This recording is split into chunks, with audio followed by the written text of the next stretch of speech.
بسم اللہ الرحمن الرحیم۔ اللہ تبارک و تعالیٰ کے نام سے شروع جو بڑا مہربان اور نہایت رحم کرنے والا ہے۔ اللہ کی بنائی ہوئی اس کائنات کے اندر بہت سارے ایسے بادشاہ آئے جنہوں نے اللہ تبارک و تعالیٰ کے نظام کو بدلنے کی کوشش کی اور اللہ تبارک و تعالیٰ کی ذات کو چھوڑ کر خود خدا بن بیٹھے اور خدائی کا جھوٹا دعویٰ کر بیٹھے۔ خدائی کا جھوٹا دعویٰ کرنے والے بادشاہوں میں سے ایک بادشاہ ایسا بھی تھا کہ جس کو اللہ تبارک و تعالیٰ نے پوری روئے زمین کی بادشاہت عطا فرمائی تھی۔ اس کے باوجود اس بادشاہ نے نہ صرف خدائی کا جھوٹا دعویٰ کیا بلکہ یہ اس قدر سرکش اور نافرمان ہو گیا کہ اللہ تبارک و تعالیٰ کی ذات کو جنگ کے لیے للکارنے لگا اور معاذ اللہ تبارک و تعالیٰ کو جنگ کرنے کے لیے کہنے لگا۔ پیار دوستو، آج کی اس ویڈیو میں ہم آپ کو بتائیں گے کہ اللہ تبارک و تعالیٰ کو جنگ کے لیے للکارنے والا بدبخت بادشاہ نمرود کون تھا، اور جب اس بدبخت بادشاہ نے اللہ تبارک و تعالیٰ کو جنگ کے لیے للکارا تو پھر اللہ تبارک و تعالیٰ نے کون سی حقیر مخلوق کے ذریعے اس کے ساتھ جنگ کی اور اس بدبخت بادشاہ کو ہلاک کر دیا اور پوری دنیا کے لیے عبرت کا نشان بنا دیا۔ پیار دوستو، قرآن پاک کے اس عبرت ناک اور ایمان افروز واقعے کو سننے کے لیے آپ سے ہماری یہ گزارش ہے کہ ہماری اس ویڈیو کو اینڈ تک ضرور دیکھیے گا۔ پیار دوستو، اس دنیا کی تاریخ میں 4 بادشاہ ایسے گزرے ہیں کہ جن کو اللہ تبارک و تعالیٰ نے پوری روئے زمین کی حکومت عطا فرمائی تھی۔ ان میں سے 2 بادشاہ مسلمان تھے اور 2 کافر۔ مسلمان بادشاہوں میں سے ایک کا نام حضرت ذوالقرنین علیہ السلام ہے اور دوسرے کا نام حضرت سلیمان علیہ السلام ہے کہ جن کو اللہ تبارک و تعالیٰ نے منصب نبوت پر فائز فرمایا تھا۔ اور کافر بادشاہوں میں سے ایک کا نام نمرود اور دوسرے کا نام بخت نصر تھا۔ پیار دوستو، خدائی کا جھوٹا دعویٰ کرنے والا بادشاہ نمرود شہر بابل کا حاکم تھا۔ اس بادشاہ کا نام نمرود بن کنعان بن قوس بن سام بن نو تھا۔ پیار دوستو، روایات میں آتا ہے کہ اللہ تبارک و تعالیٰ نے نمرود کو پوری روئے زمین پر حکومت عطا فرمائی تھی اور اس بادشاہ نے پوری روئے زمین پر 400 سال تک حکومت کی۔ یہ ایک جابر اور ظالم بادشاہ تھا اور اس کے دور کے اندر بت پرستی عام تھی۔ لوگ اللہ تبارک و تعالیٰ کی وحدانیت کو چھوڑ کر بتوں کی پوجا کیا کرتے اور نمرود کو اپنا خدا مانتے اور اس کی عبادت کیا کرتے۔ اس نمرودی دور کے اندر بت پرستی اس قدر عام تھی کہ تمام نمرودیوں نے اپنے خداؤں کے طور پر بہت سارے بت بنائے ہوئے تھے جن کی وہ لوگ پوجا کیا کرتے تھے۔ اس کے ساتھ ساتھ نمرود خود کو بھی خدا کہلواتا اور لوگوں کو اپنی پوجا کرنے کا حکم دیتا۔ اس قوم کی ہدایت کے لیے اللہ تبارک و تعالیٰ نے اپنے پیارے پیغمبر حضرت ابراہیم علیہ السلام کو مبعوث فرمایا۔ کفر و شرک اور بت پرستی کے اس دور کے اندر حضرت ابراہیم علیہ السلام وہ واحد شخص تھے جو اللہ تبارک و تعالیٰ کی وحدانیت پر ایمان رکھتے تھے اور بتوں کی بجائے اللہ تبارک و تعالیٰ کی عبادت کیا کرتے تھے۔ حضرت ابراہیم علیہ السلام نے جب اس قوم کو اللہ تبارک و تعالیٰ کی ذات کو چھوڑ کر بتوں کی پوجا کرتے ہوئے دیکھا تو حضرت ابراہیم علیہ السلام نے اس قوم کو ہدایت کی طرف بلایا اور بتوں کی پوجا کرنے کی بجائے اللہ تبارک و تعالیٰ کی عبادت کرنے کا حکم دیا۔ حضرت ابراہیم علیہ السلام نے اپنی قوم سے فرمایا کہ اللہ تبارک و تعالیٰ کی ذات ایک ہے اور ہمیں اسی کی عبادت کرنی چاہیے، لیکن یہ نمرودی قوم اپنے کفر و شرک سے باز نہ آئی اور اسی طرح بتوں کی پوجا کرتی رہی۔ ایک دن حضرت ابراہیم علیہ السلام نے اس قوم کے جھوٹے خداؤں کو اس قوم کے سامنے جھوٹا ثابت کرنے کا ارادہ کیا اور حضرت ابراہیم علیہ السلام اس مقام پر تشریف لے گئے جہاں ان کے وہ تمام بت پڑے ہوئے تھے کہ جن کی یہ لوگ پوجا کیا کرتے تھے۔ حضرت ابراہیم علیہ السلام جب اس قوم کے بت خانے میں پہنچے تو وہاں ان کے تمام بڑے بت پڑے ہوئے تھے۔ حضرت ابراہیم علیہ السلام نے ان کے تمام بتوں کو توڑ دیا اور تمام بتوں کو توڑنے کا الزام ان کے بڑے بت پر لگا دیا۔ اس کے بعد جب تمام نمرودی اپنے بت خانے میں واپس آئے تو انہوں نے اپنے بتوں کو ٹوٹا ہوا دیکھا۔ نمرودی قوم اس بات کو اچھی طرح جانتی تھی کہ ہمارے اندر صرف حضرت ابراہیم علیہ السلام ہی وہ واحد شخص ہیں جو بتوں کے خلاف باتیں کرتے ہیں اور بتوں کی بجائے اللہ تبارک و تعالیٰ کی عبادت کرنے کا حکم دیتے ہیں۔ لہٰذا جب نمرودیوں نے اپنے خداؤں کو ٹوٹا ہوا دیکھا تو وہ سمجھ گئے کہ یہ کام حضرت ابراہیم علیہ السلام کا ہے۔ چنانچہ تمام نمرودیوں نے حضرت ابراہیم علیہ السلام سے بدلہ لینے کے لیے حضرت ابراہیم علیہ السلام کو قتل کرنے کا منصوبہ بنا لیا۔ چنانچہ تمام نمرودی نمرود کے دربار میں حاضر ہوئے اور نمرود کو سارا واقعہ سنایا اور نمرود سے حضرت ابراہیم علیہ السلام کو سزا دینے کا کہا۔ اس طرح نمرود نے جب یہ بات سنی تو وہ آگ بگولا ہو گیا اور اس نے ایک مقام پر آگ جلانے کا حکم دیا۔ نمرود نے یہ حکم جاری کیا کہ ایک وسیع میدان کے اندر آگ جلائی جائے اور اس کے اندر حضرت ابراہیم علیہ السلام کو ڈال دیا جائے۔ چنانچہ نمرود کے حکم کے مطابق ایسا ہی کیا گیا۔ دور دراز سے بہت ساری لکڑیوں کو اکٹھا کیا گیا اور ایک وسیع میدان کے اندر جمع کیا گیا اور ان کے اندر آگ جلا دی گئی۔ حضرت ابراہیم علیہ السلام کو سزا دینے کے لیے جو آگ جلائی گئی تھی وہ اس قدر زیادہ تھی کہ اس کے شعلے آسمانوں کو چھو رہے تھے۔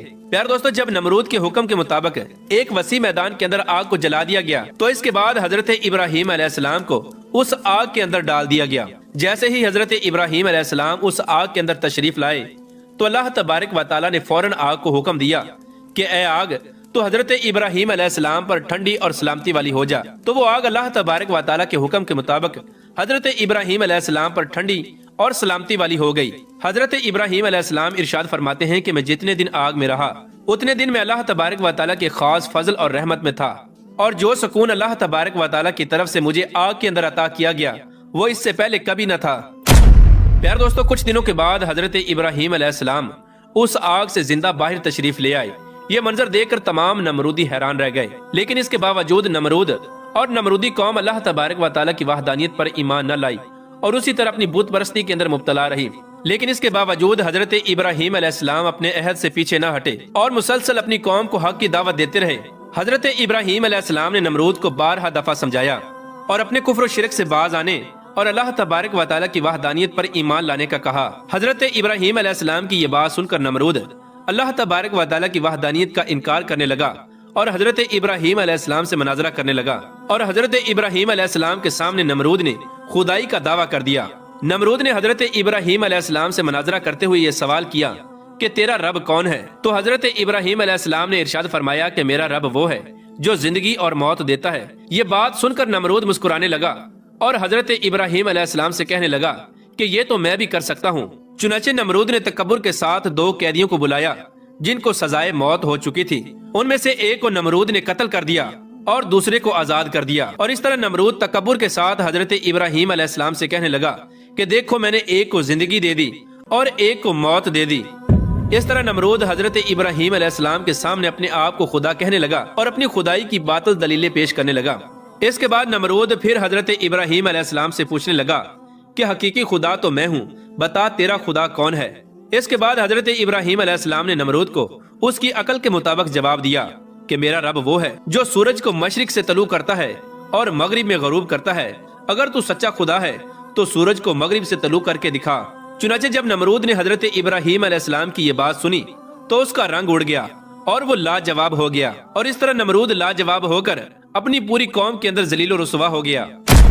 پیار دوستو، اس کے بعد بھی کئی مرتبہ حضرت ابراہیم علیہ السلام نے نمرود کو اللہ تبارک و تعالیٰ کی وحدانیت کی طرف بلایا، لیکن نمرود اپنی سرکشی سے باز نہ آیا اور اسی طرح کفر و شرک کے اندر مبتلا رہا۔ چنانچہ حضرت ابراہیم علیہ السلام کے بار بار دعوت حق دینے سے نمرود تنگ آ گیا، اور بلاخر تنگ آ کر نمرود حضرت ابراہیم علیہ السلام سے کہنے لگا کہ اگر تیرا خدا سچا ہے تو اس کو بول کہ اپنی فوج بھیجے اور میرے ساتھ جنگ کرے۔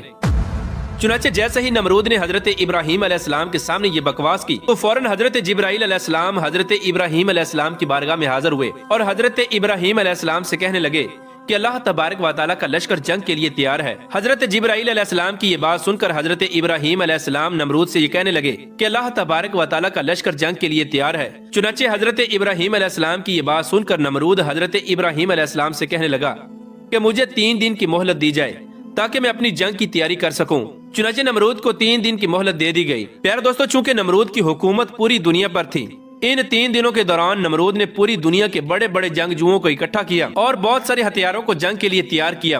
اس طرح جب نمرود نے 3 دن کے اندر اندر اپنی تمام تیاری مکمل کر لی، اس کے بعد نمرود حضرت ابراہیم علیہ السلام کو تکبر کے ساتھ للکار کر کہنے لگا کہ ہماری فوج جنگ کے لیے تیار ہے، اپنے رب سے کہو کہ اپنی فوج کو بھیجے اور ہمارے ساتھ جنگ کرے۔ نمرود کی یہ بات سن کر حضرت ابراہیم علیہ السلام نے اللہ تبارک و تعالیٰ کی بارگاہ میں دعا کی تو اللہ تبارک و تعالیٰ نے مچھروں کی ایک فوج کو بھیجا۔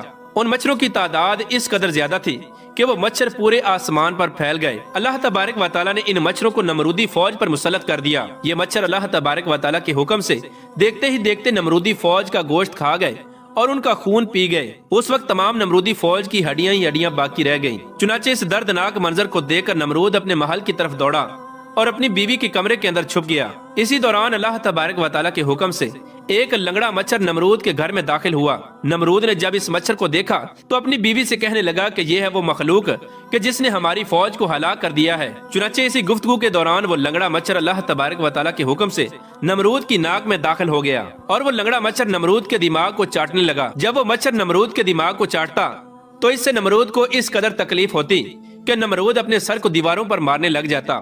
اس طرح اللہ تبارک و تعالیٰ کے حکم سے وہ لنگڑا مچھر نمرود کے دماغ میں کئی دنوں تک رہا۔ اس وقت نمرود نے اپنے محل کے اندر یہ حکم جاری کر دیا کہ جو بھی میرے محل کے اندر داخل ہو وہ پہلے نمرود کے سر پر جوتے مارے اس طرح جوتے مارنے کے بعد نمرود کو کچھ دیر کے لیے آرام محسوس ہوتا، لیکن کچھ دیر بعد پھر درد محسوس ہونا شروع ہو جاتا۔ اس طرح اللہ تبارک و تعالیٰ نے نمرود کو ایک حقیر اور لنگڑے مچھر کے ذریعے سزا دی۔ نمرود اپنے سر کو سلاخوں کے ساتھ پیٹتا رہتا، یہاں تک کہ اللہ تبارک و تعالیٰ نے اس کو دردناک موت عطا فرمائی اور یہ اپنے سر کو دیواروں پر مارتا مارتا ہلاک ہو گیا۔ وہ نمرود جو پوری دنیا پر حکومت کرنے والا بادشاہ تھا، اور وہ نمرود جو اللہ تبارک و تعالیٰ کو تکبر کے ساتھ جنگ کے لیے للکار رہا تھا، اس نمرود کو اللہ تبارک و تعالیٰ نے ایک حقیر اور لنگڑے مچھر کے ہاتھوں ہلاک کروایا اور پوری دنیا کے لیے عبرت کا نشان بنا کے رکھ دیا۔ بے شک اللہ تبارک و تعالیٰ ہر چیز پر قادر ہے۔